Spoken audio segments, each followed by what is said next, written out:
என் documents எல்லாம் எரிச்சானே அந்த திருட்டு பையன். அவங்க கிட்ட ஏதாச்சும் திரும்ப பிரச்சனை பண்ணீங்களா? நீ எனக்கு அவ்வளவு தூரம் அட்வைஸ் பண்ண, சரி பொண்டாட்டி சொல் பேச்ச கேட்கலன்னு நானும் அமைதியா தான் இருந்தேன். ஆனா எப்பவே என் டாக்குமெண்ட்ஸ் எல்லாம் எரிச்சானோ அப்பவே அவனை என் வாழ்நாள் எதிரியா முடிவு பண்ணிட்டேன்.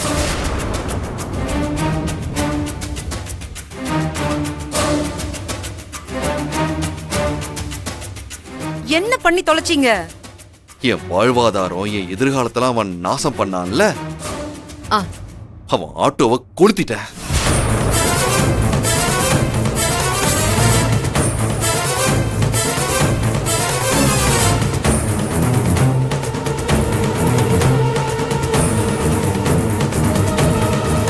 எழில், இதுதான் உங்க சந்தோஷத்துக்கு காரணமா? ஆமா, இதுக்கு மேல வேற என்ன சந்தோஷம் இருக்க போகுது?